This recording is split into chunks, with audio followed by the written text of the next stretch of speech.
warm up, guys. Remember, breaking out of the closed guard is crucial. The closed guard can often be kind of like, it's a frustrating position.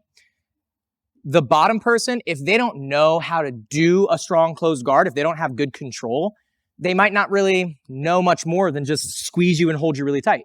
And because of that, it can be frustrating for the top person to escape. So we want to have a dynamic closed guard from the bottom, so we're not just sitting there and just trying to wear out our opponent. And then we need to be able to escape from the top. We always talk about how Jiu Jitsu is an experience game, right? In order to get better at Jiu Jitsu, you just need to experience as much Jiu Jitsu as you can. If you do a round, just close your guard on me here. If you do a round and it's like a 3-6 minute round and he pulled guard on me, and let's say Aiden doesn't really know how to play close guard, I don't really know how to escape, and then this is the round. And then 3 minutes go by, time, all right? What experience did we gain here? Nothing, right? We should both be trying to experience things, all right? So I just wanted to remind us, like, if you're stuck in the closed guard, focus on the escape. If you're using the closed guard, focus on attacking. Now, we're going to switch roles. We're going to be attacking today. We're going to be looking at another sweep. So if we switch top and bottom. So again, as we said last week, we were looking at pulling to the closed guard, right? So we had our grips here. I go collar and sleeve first. Because my opponent's not coming down to the closed guard, I double up on the feet, I lift, and I catch. And now here we are in our closed guard. Last week, we looked at a little system based entirely around the sit-up. Sitting up can allow us to either go hip bump sweep or attack the Kimura. We're going to continue that system tonight by using the arm drag to take our partners back. Now, the arm drag is a very simple movement, and it's very powerful as well. So I'd like to demonstrate the arm drag first, and then we'll break it down piece by piece. All right, guys, so I've just pulled into my closed guard. Let's take a look at the arm drag. Here we go.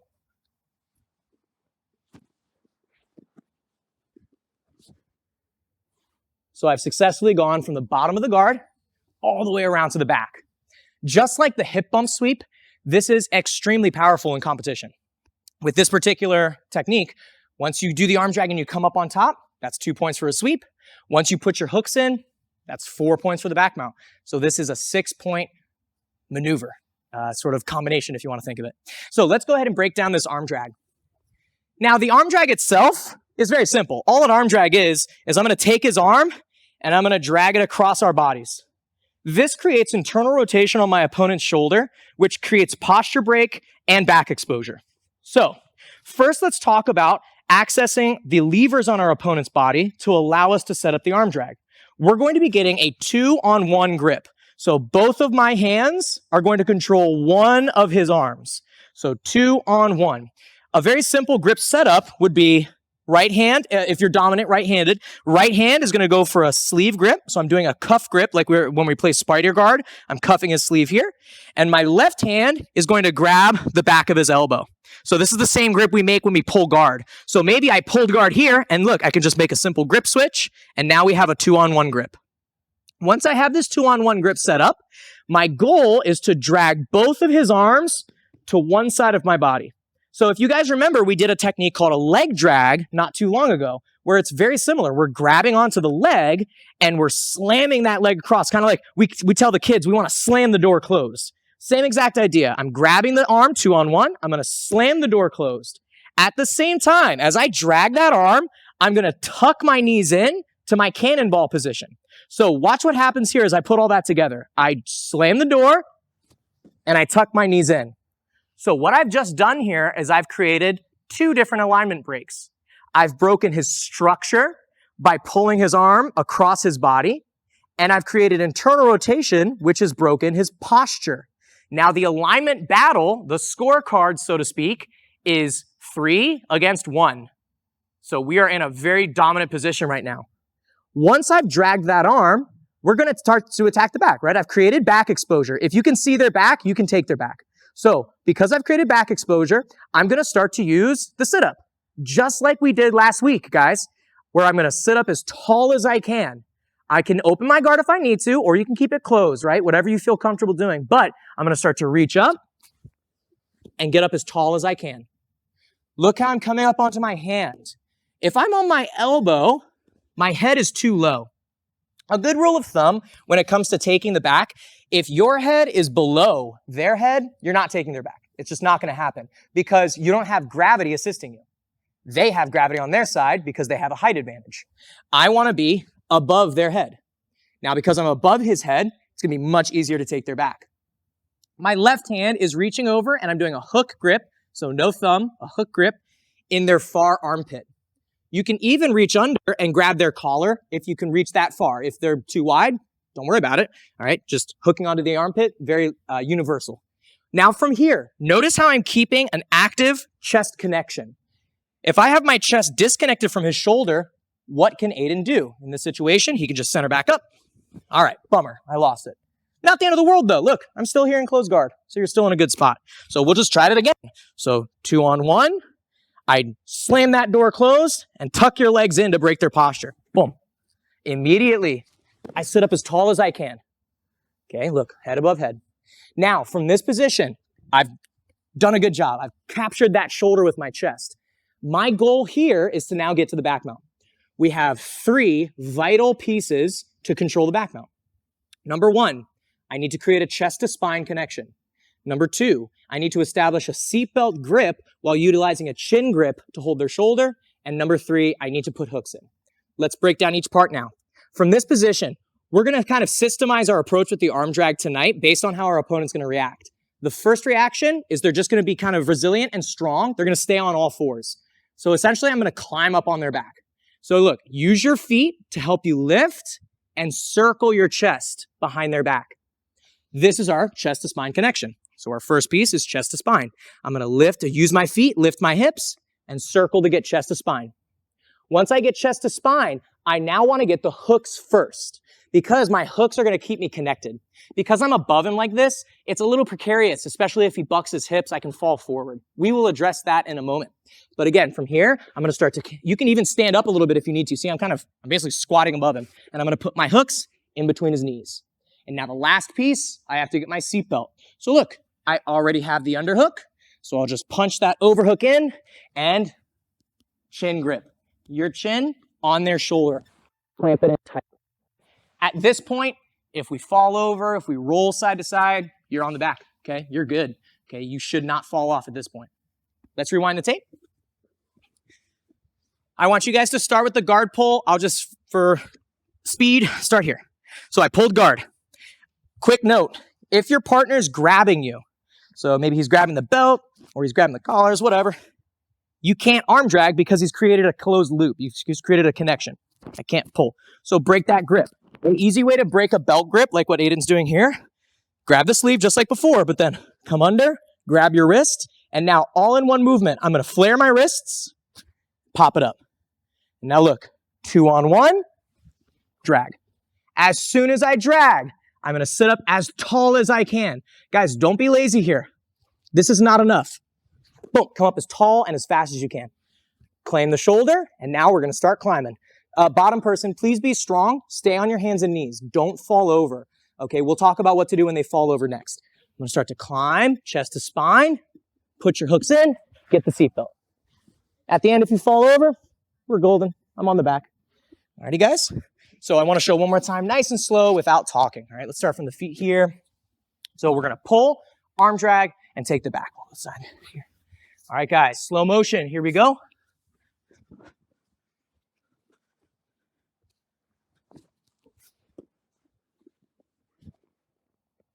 And now I'm on the back. Notice how my head at this point should be underneath. That way I don't get bucked. If I'm floating up here, it's a very common white belt mistake. Buck your hips, Aiden. You're going to eat the mat. All right. So please make sure your head nice and low. All right. Very simple arm drag, guys. Any questions? Ben.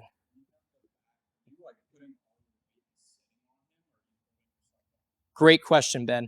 In training, I will kind of stay on my toes just so that way I don't want my partner to fall right now, so that I'm working on creating that mobility of the guard. In live training, I want to smash his hips in the mat and put him belly down. We'll address belly down in a second. But yeah, in like live training, I'm going to smash him flat on his face. Great question. But for right now, just be kind of nice. Focus on the mobility of your guard, climbing and getting to that back mount position. Okay, so pull, lift, and catch. And then from there, 2-on-1, slam the door, and climb to the back mount. All right, guys, let's go. 1, 2. Thanks. Anybody have any questions so far? It's a pretty simple concept, right? I'm creating an alignment break, creating back exposure, and then just climbing up to their back. Let's troubleshoot 2 quick things, and then we're going to systemize 2 reactions that our partner might do. All right, so first, the 2 things that I want to troubleshoot. Number 1, everything looks good in the beginning. I pull, lift, catch. All right, we're looking good here. As I go for this 2-on-1, I start to drag and sit up fast. Once I'm in this position, expect your opponent to want to like buck the hips and knock you forward, especially if you're climbing. So one thing that you can use are double underhooks. So what I mean is this: as I climb around, as you all know, in a back mount, I have an overhook and an underhook. This is a great situation to start submitting. However, it can be a little bit tricky to stay on the back. Even if you have hooks in, a really strong, like they got big, strong hips. If they buck their hips really hard, yeah, you're going to fall. So what we can do is if you feel like you're starting to fall, or maybe you just want to take a moment to ensure that you won't fall, we can take both arms and stick double underhooks. So now what have I done? I have hooked myself to his shoulders. So in order for him to buck me off, he needs to take his shoulders off first. And obviously that won't happen, right? So if I'm here, go ahead and buck your hips, coach. Nice, go ahead and stand up. Now, once we're up on top like this, if you're in a standing situation, now we would want to get the seatbelt, okay? Because now I don't want to go down. So I would want to, again, hook off of the thing that's going to hold me up. So if we go back down real quick. Okay, so again, I'm here. I have double unders. In the gi, you can also grab the lapels. This is another way to anchor yourself. Otherwise, you would just go gable grip in front of his chest like a body lock. So if it's in the gi, you can go double lapels or gable grip here. Okay, so again, if you feel like you're going to fall forward because they're bucking the hips, you can go double unders. The other troubleshooting piece is, what do we do if when we get on top, we're like too aggressive? That's great, and we flatten them out. So I'm here, and he just falls flat on his face. We are now in the belly down back mount. This is the most dominant position you can possibly be in because I've removed their base from underneath them. They are flat on their stomach. I am on their back. This is horrible for the bottom person. This is why we always tell you, never put your stomach on the mat if there's someone on your back. Always stay on your side, okay? If this is like a self-defense or a street fight situation, done deal, okay? If this is Jiu Jitsu, start strangling him, all right? But look, I still have the hooks in if possible, so that way I can ensure I stay connected. So this person, bottom person, please never go flat on your stomach. You will regret it. Now, let's take a quick moment to systemize a couple of reactions our opponent will give us. Number 1 is going to be when they fall away from us. So I'm going to start to hit the arm drag. So I go 2-on-1, I drag, I come up, and maybe as I'm like pushing my hips and lifting to climb up their back, maybe, you know, they're not very comfortable and like they fall over. Essentially, we're just doing a hip bump sweep now, and I'll end up on the mount.